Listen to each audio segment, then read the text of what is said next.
604 Comics here once again with my review for Superior Spider-Man number 3. This issue starts off with a blatant ripoff of Batman. In this Batman signal, we have J. Jonah Jameson, and he's got his spider signal.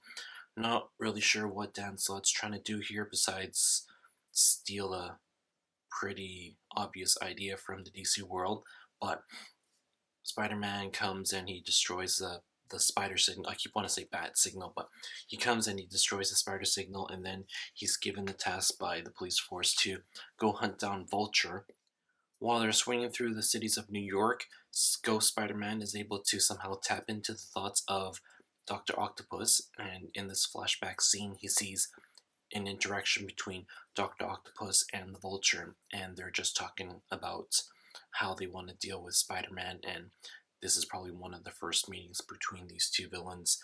So that is happening. So we finally see Peter Parker tapping into Otto's thoughts. He doesn't know how he does it, but later on we see that the Vulture has sent his henchmen to go, I guess, loot and steal jewelry and money and all that stuff.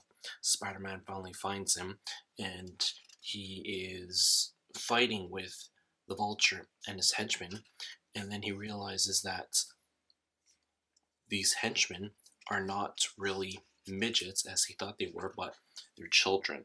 So the Vulture has enlisted these children to do his dirty deeds for him, and unbeknownst to Spider-Man, he smacks one of them and he just gets thrown into the wall, and then he realizes that he's been beating up children.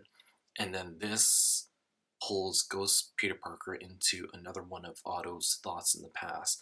And it's a really short flashback scene, and it just kind of sort of ends abruptly. So that was something that felt unresolved. I wish Dan Slott would have did a little bit more here with this past thought, instead of just leaving it like he forgot what the rest was all about, and he just decided to continue with the current timeline story of Spider-Man fighting with the Vulture. But Spider-Man realizes that he's been fighting with kids, and then he just goes off the deep end, and he chases after the Vulture.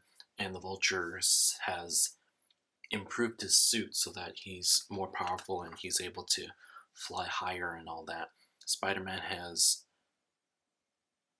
also upgraded his suit, and we see that he's been able to use his little spider bots to remotely activate that spider signal, because obviously he knew he was going to need to use it later on in the future.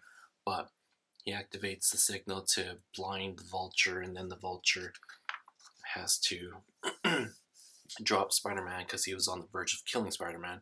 And what Spider-Man does is he just takes him and then he just throws him into the spotlight, which is a pretty brutal scene, and it's really something ultra-violent that Peter Parker would not have done.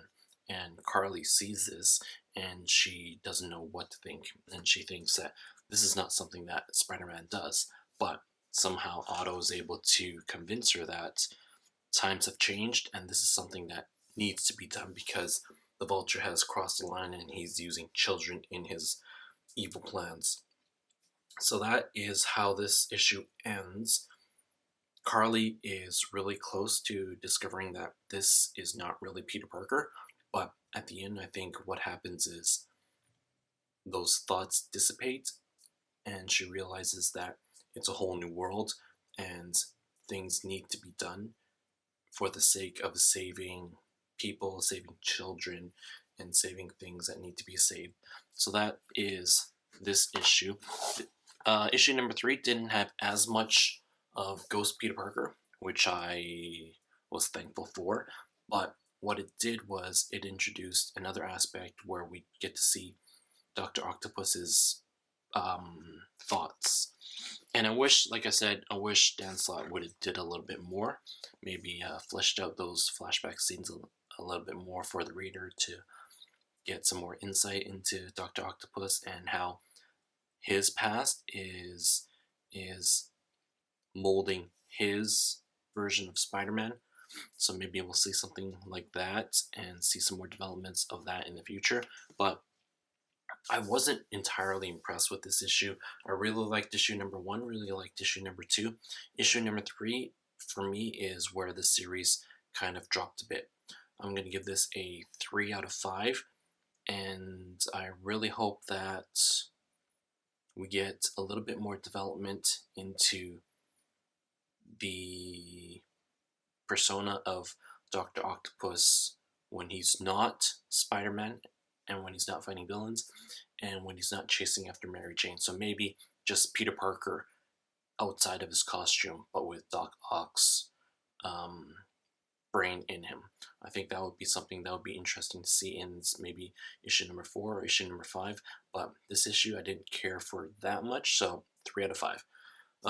Thanks for watching this review, and let me know what you think. Bye.